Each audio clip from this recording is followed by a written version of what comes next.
Hello बच्चों, आपका स्वागत है एक बार फिर हमारे इस नए सेशन के अंतर्गत। और जैसा कि पिछले दो सेशन के अंतर्गत हम पढ़ रहे थे उपसर्ग, प्रत्यय और समास। उन दो सेशन के अंतर्गत हमने उपसर्ग और प्रत्यय कंप्लीट कर लिए थे। आज हम पढ़ रहे हैं समास। तो समास के बारे में सबसे पहले अध्ययन करते हैं, समास होता क्या है। देखिए, दो शब्दों के मेल को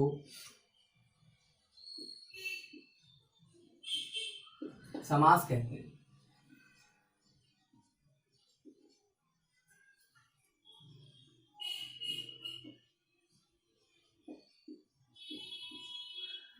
जब दो शब्दों को आपस में मिलाते हैं तो बन जाता है समास। जैसे देखिए उदाहरण, एक शब्द है राज, दूसरा शब्द है पुत्र। तो हमने लिख दिया राजपुत्र। तो दो शब्दों के मेल से जो नया शब्द बना, इसी को समास कहते हैं। समझ में आ गया। अब हम पढ़ते हैं समास के प्रकार। समास के 6 प्रकार हैं। 6 प्रकार हैं इसके। कौन कौन से हैं? पहला लिख लेते हैं, तत्पुरुष,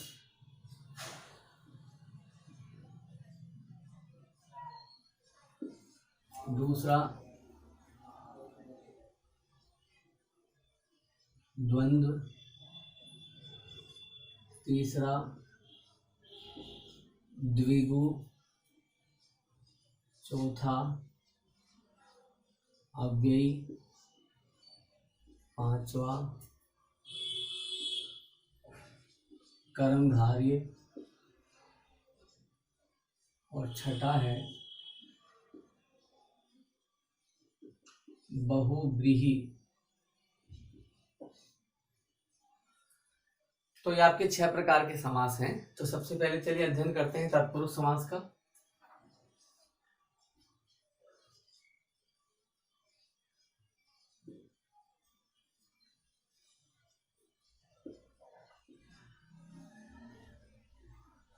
देखिए, पहले तो हमको ये समझाना पड़ेगा, जो पहला शब्द है, इस पहले शब्द को बोलते हैं पूर्व पद या प्रथम पद। ये कहलाएगा पूर्व पद या प्रथम पद।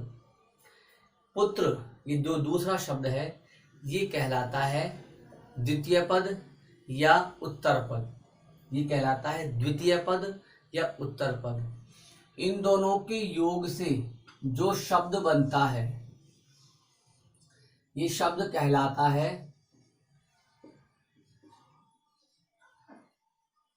समस्त पद। क्या कहलाएगा? समस्त पद। जब हम इसको वापस तोड़ देते हैं और वापस तोड़ करके जब हम दो अलग अलग शब्द बनाते हैं, तो इसको बोलते हैं समास विग्रह। विग्रह का मतलब होता है टूटना। क्या होता है? टूटना।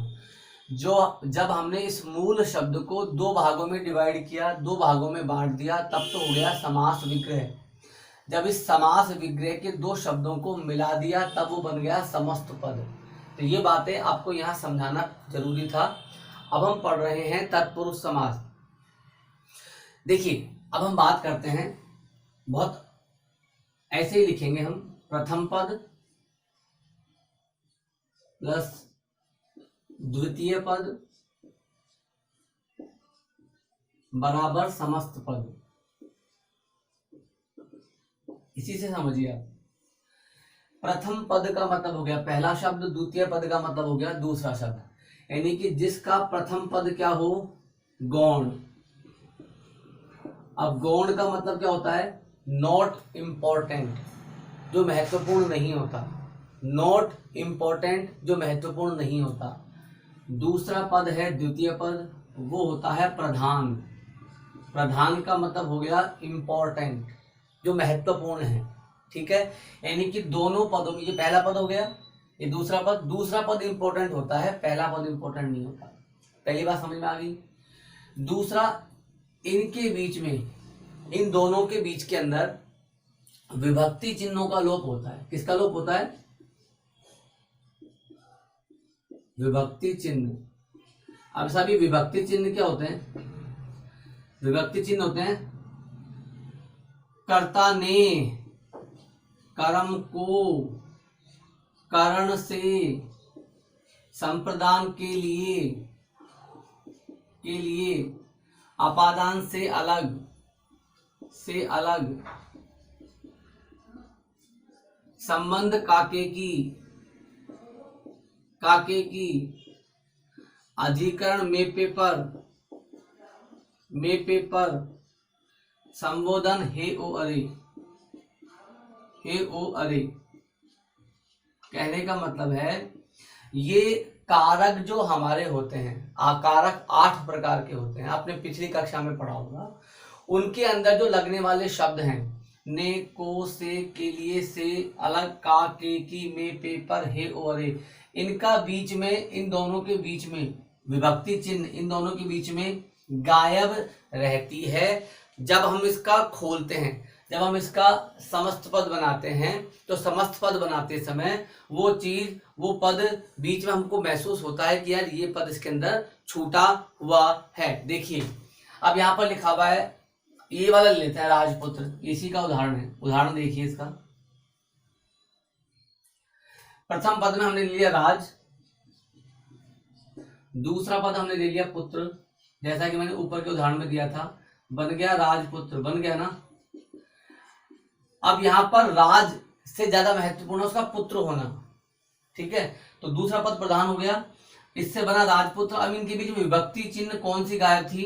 राजा का पुत्र, राजा का पुत्र, तो कौन सी विभक्ति गायब हुई? ये वाली।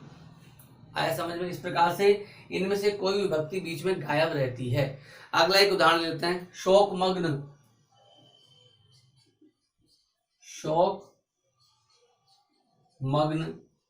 शोकमग्न का क्या बना? शोकमग्न बना ना, परंतु इसमें कौन सी विभक्ति गायब है? शोक में मग्न, शोक के अंदर डूबा हुआ। तो इस प्रकार से आपका तत्पुरुष समास आ जाता है।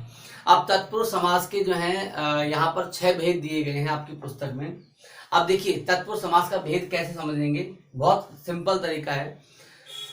यहाँ पर इस वाली विभक्ति को हटा दीजिए, कर्ता ने कर्म को, तो एक कर्म तत्पुरुष हो गया। कहने का मतलब है यदि को विभक्ति का बीच में लोप हो जाएगा तो कर्म तत्पुरुष आ जाएगा। आ गया, पहला समझ में आ गया। दूसरा आपका है इसमें कर्ण, कर्ता ने कर्म को कर्ण से, यदि से का लोप हो रहा है, और से कौन सा होता है? जोड़ने का भाव देता है। ये वाला से, ये वाला से अलग का भाव देगा, ये वाला से जोड़ने का, मैं बताऊंगा अभी, है ना। तो एक एक उदाहरण साथ साथ लेते जाते हैं ताकि आपको साथ साथ ये भी समझ में आता जाए। तो सबसे पहले हम जो इसके 6 प्रकार हैं, पहला प्रकार मैंने बता दिया कर्म तत्पुरुष। तो कर्म तत्पुरुष का एक उदाहरण ले लेते हैं जहां पर को का लोप होगा, ठीक है। यश प्लस प्राप्त, क्या बना? यश प्राप्त, परंतु इसमें को का लोप है, कहां पर? बीच में, यश को प्राप्त, कौन सा हो गया? कर्म तत्पुरुष। अगला ले लो से, तो से जोड़ने का भाव दे रहा है, तो हम ले लेते हैं गुणयुक्त। देखो गुण प्लस युक्त, क्या बना? तो इसमें से जोड़ रहा है, तो गुण से युक्त, कौन सा हो गया? कर्ण। तीसरा आ जाओ,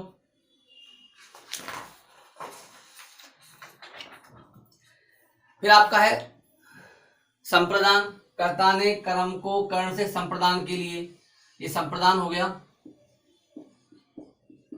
ये आपका कर्ण हो गया। अब संप्रदान में के लिए का शब्द गायब होगा, देखो देश प्लस भक्ति, देश के लिए भक्ति बनेगा, ये देश भक्ति बन जाएगा, के लिए गायब होगा, तो संप्रदान हो जाएगा। सब अपादान से अलग, ये क्या हो गया अपादान। ठीक है, अपादान का एक उदाहरण ले लेते हैं। पथ भ्रष्ट, अलग का भाव देगा ये, पथ से भ्रष्ट, तो पथ भ्रष्ट हो गया, पर गायब क्या रहा, से अलग वाला, अलग का भाव दे रहा है ना, पथ से वो अलग हो गया, अलग, तो कौन सा हो गया हमारा अपादान। संबंध काके की, संबंध तत्पुरुष हो गया। संबंध तत्पुरुष का उदाहरण देखिए, हिमालय, हिम प्लस आलय, हिम का आलय तो क्या बन गया हिमालय का, क्या आ गया संबंध। फिर में पेपर, संबंध काके के अधिकरण, अधिकरण, और संबोधन वाला नहीं लगाते, ठीक है। संबंध काके की में अधिकरण में पेपर हो गया। अधिकरण वाला भी देख लो आप, वनवास, वन प्लस वास, वनवास, वन में वास, तो किसका लोप हुआ, में का, कौन सा आ गया अधिकरण। इस प्रकार से आपके 6 क्या हो गए, तत्पुरुष समास हो जाते हैं। आगे बढ़ते हैं, अगले समास की तरफ चलते हैं। अगला समास भी ले लेते हैं।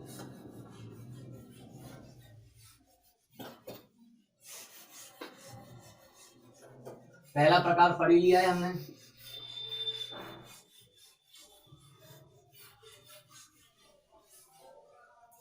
अगला देखिए, अगला आपका इसमें लिखा हुआ है अव्ययी भाव समास। जिस समास का पहला पद अव्यय हो और वही प्रधान हो, समस्त पद बन जाए। देखो दूसरा अव्ययी भाव, बहुत सिंपल है, अभी समझा देता हूं। अव्ययी भाव, पहले तो आपको समझना पड़ेगा कि अव्यय होता क्या है। अव्यय होता है वे शब्द जिनके ऊपर लिंग वचन कारक का कोई प्रभाव नहीं पड़ता, और अव्ययी जो शब्द है ना हमारी इसके अंदर, वो होते हैं उपसर्ग।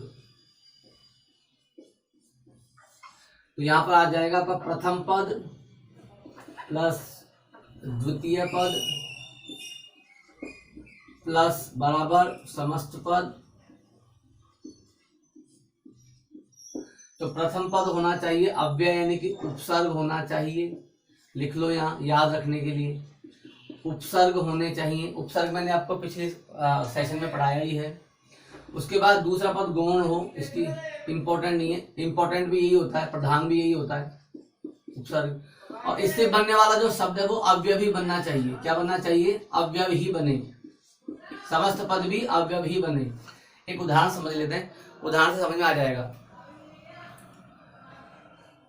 प्रत्येक, अब ये बना, ये समस्त पद है, पता है ये किससे बना, किससे बना, एक एक, एक भी अव्यय है, एक दोनों मिलकर के क्या बन गया प्रत्येक, है ना। तो ध्यान से समझिए, एक अव्यय है उससे बना प्रत्येक, तो प्रति, प्रति प्लस एक, तो प्रत्येक बना। एक और देख लीजिए, यथा उपसर्ग है, संभव लगा दिया, क्या बन गया यथा संभव। यहां पर भी क्या बना, ये अव्यय ही बना, ठीक है। यथा संभव भी एक अव्यय है पूरा, कोई नया शब्द नहीं है, अव्यय, इसमें चेंजेस नहीं आएगा। अगला एक उदाहरण देख लीजिए, इसमें आपका यथाशक्ति, क्या बना यथाशक्ति। तो यथाशक्ति जो शब्द बना है ये शब्द भी अव्यय ही बना है। यथा अव्यय है, उपसर्ग है, और इससे बनने वाला शब्द भी अव्यय ही बना, इसलिए अव्ययी भाव समास हो जाता है। अगला देखिए,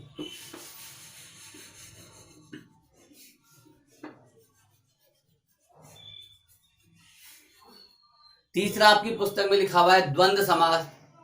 देखिए द्वंद्व,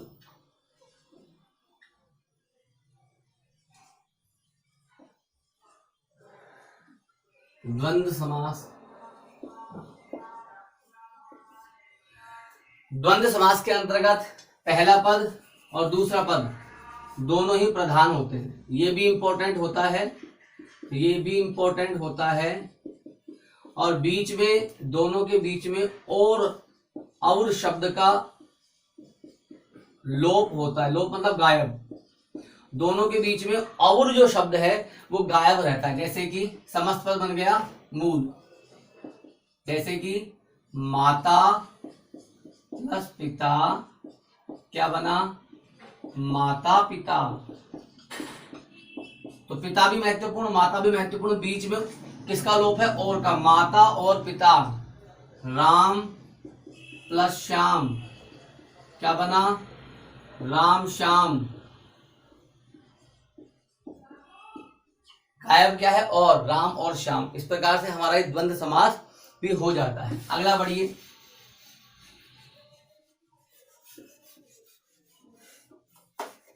नंबर 4 पर ले रहे हैं हम,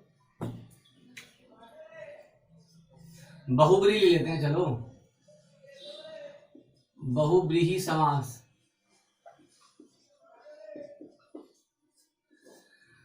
देखिए, जब हम, सॉरी ये मैंने ही बड़ा कर दिया, ही छोटा आएगा। बहुब्रीहि समास ध्यान से समझिए। पहला पद प्लस दूसरा पद प्लस समस्त पद। ध्यान से समझो, ये कह रहा है ये भी प्रधान न हो, नहीं, ये भी प्रधान नहीं, तीसरा पद प्रधान हो जाए, अर्थ तीसरा लगे। समझाता हूं, यानी कि दोनों पद प्रधान नहीं होते और इनसे बनने वाला जो समस्त पद है, जो अंतिम पद बनेगा जोड़ा, उसका कोई तीसरा अर्थ निकलेगा। देखिए समझिए, गज पहला शब्द है, आनन दूसरा शब्द है, दोनों प्रधान नहीं है, हमने बना दिया गजानन। यदि हम दोनों को प्रधान करते हैं तो इसका अर्थ निकलता है गज जैसा मुख। ठीक है, तो यहां पर यदि ये सामान्य अर्थ है, ये अर्थ नहीं लिया जाएगा। इसका सामान्य अर्थ क्या है, गज के जैसा मुख। आनन मतलब मुख होता है, परंतु यहां पर हम इसका कौन सा अर्थ लेंगे, तीसरा अर्थ। ठीक है, तीसरा अर्थ लेंगे। अब तीसरा अर्थ क्या होता है इसका, गजानन किसको बोलते हैं, गणेश को, गणेश जी को। तो जब हमने गज प्लस आनंद का तीसरा अर्थ गणेश जी लिया, तब ये बहुब्रीहि समास हो गया। एक उदाहरण से समझिए, नील प्लस कंठ क्या बना बेटा, नीलकंठ बना। नीलकंठ का मतलब है नीलाकंठ, परंतु इसका तीसरा अर्थ है शिवजी। आ गया समझ में। जब इसका हमने तीसरा अर्थ लिया तब जाकर के बहुब्रीहि समास में आ जाता है। चलिए आगे बढ़ते हैं, ये हो गया हमारा बहुब्रीहि समास। अब हम आगे बढ़ते हैं और बहुब्रीहि समास के बाद में हम अगला हमारा जो आपके इसमें दिया गया है वो पढ़ते हैं। आपका द्विगु नंबर 5 है।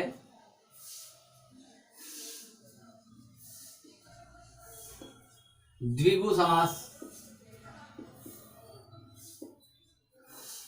पहला पद संख्यावाची, ध्यान से समझो।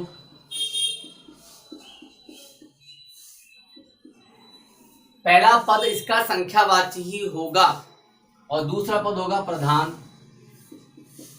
तब जाकर के जो बनेगा वो क्या हो जाएगा, द्विगु समास का उदाहरण होगा। देखो कैसे, संख्यावाची में हमने ले लिया त्रि मतलब तीन, भुज मतलब भुजा, बन गया त्रिभुज। और इसका यही अर्थ निकले कि तीन भुजा है जिसकी। समझ में आया। इसका सामान्य तीसरा अर्थ नहीं निकलना चाहिए, इसकी जिसकी तीन भुजाएं वो त्रिभुज है। षट कोण, षट मतलब छह, तो षटकोण जिसकी 6 कोण हैं वो षटकोण। संख्या है, पहला शब्द संख्या होना चाहिए और उसका सामान्य अर्थ निकलना चाहिए। यदि उसका विशेष तीसरा अर्थ निकल गया तो बहुब्रीहि में चला जाएगा। याद रखना, बहुब्रीहि यदि हमने त्रिभुज, देखो जैसे समझाता हूं, एक शब्द है त्रि प्लस नेत्र। यदि आपने इसका अर्थ लिया त्रिनेत्र, सिर्फ, तब तो ये द्विगु है, 3 नेत्र। परंतु यदि आपने इसका तीसरा अर्थ ले लिया, 3 नेत्र किसके होते हैं? शिव जी के, तब ये किस में चला जाएगा? बहुब्री के अंदर। समझ में आया? तो यदि इसका सामान्य, तो ऐसा शब्द जो आ जाए जहां पर उसका तीसरा अर्थ निकल जाए, तो उसको हम कभी भी किस में नहीं लेते हैं? द्विगु समास का हिस्सा कभी नहीं बनाते हैं, उसको हम लेकर जाते ही हैं किसके अंदर? बहुब्री समास के अंदर। तो त्रिनेत्र को कभी भी द्विगु समास का हिस्सा मत बनाना, क्योंकि उसका तीसरा अर्थ निकल जाता है। जहां पर भी तीसरा अर्थ निकल जाए बहुब्री हो जाएगा वो। ठीक है, चलिए ये हमारा द्विगु समास हो गया, मैंने बता दिया संख्यावाची होता है। अगला बढ़ते हैं, आपका अंतिम है कर्मधारय।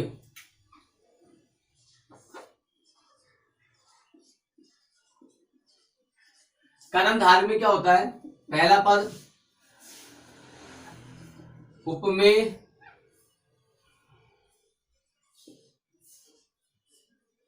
या उपमान होगा, दूसरा पद या फिर विशेषण विशेष होगा, इन ऐसा संबंध बनेगा। अब समझाता हूं क्या होता है। विशेषण का मतलब है जो संज्ञा व सर्वनाम की विशेषता बताए वो विशेषण होता है। हमने एक शब्द ले लिया काली, विशेषण है गुणवाचक काली शब्द। विशेष वो संज्ञा व सर्वनाम शब्द जिसकी विशेषता बताई जाती है, यानी कि यहां पर कोई संज्ञा व सर्वनाम शब्द होगा। तो हमने ले लिया रात, क्या बन गया? काली रात। यही उपमेय है। उपमान तो रात हो गया, उपमा इसकी उपमेय क्या है? काली। ठीक है, तो काली रात क्या हो गया हमारा? उपमेय उपमान भी हो गया, विशेषण विशेष भी हो गया। यानी कि यहाँ पर पहला शब्द जो है वो विशेषता बताने वाला होना चाहिए, और दूसरा शब्द या तो संज्ञा हो या सर्वनाम होना चाहिए। देखिए एक उदाहरण और देख लीजिए, महा प्लस राज, क्या बना? महा मतलब बड़ा, राज मतलब राजा, तो बड़ा राजा, तो बड़ा राजा, बड़ा क्या हो गया? विशेषण या उपमेय हो गया, उसका उपमा हो गई उसकी। इस प्रकार से यहाँ पर पहला शब्द विशेषण ही होगा, दूसरा पद राज है तो यहाँ पर संज्ञा शब्द आ जाता है। ठीक है, इस प्रकार से हमने पढ़ लिया आपके सारे समास। अब मूल बात रह गई है दो, उनको भी समझना बहुत जरूरी है। पहला तो ये समझा देते हैं कि कर्मधारय समास में और बहुब्री समास में अंतर क्या होता है। कर्मधारय समास का पहला शब्द हमेशा विशेषण होता है, याद रखना विशेषण होता है। दूसरा शब्द संज्ञा सर्वनाम होगा, परंतु उसका कोई तीसरा अर्थ नहीं निकलता। बहुब्री समास के अंतर्गत दोनों पद गौण होते हैं और उसके तीसरा अर्थ निकलता है। जैसे कि यहाँ पर उदाहरण दे रखा है कमल नयन, कमल प्लस नयन, कमल नयन। अब नयन कैसे है? कमल के जैसे, तो विशेषता है, तो ये विशेषण है। नयन मतलब संज्ञा है, तो संज्ञा का और विशेषण का जोड़ा बनता है, तो क्या बन गया? कर्मधारय।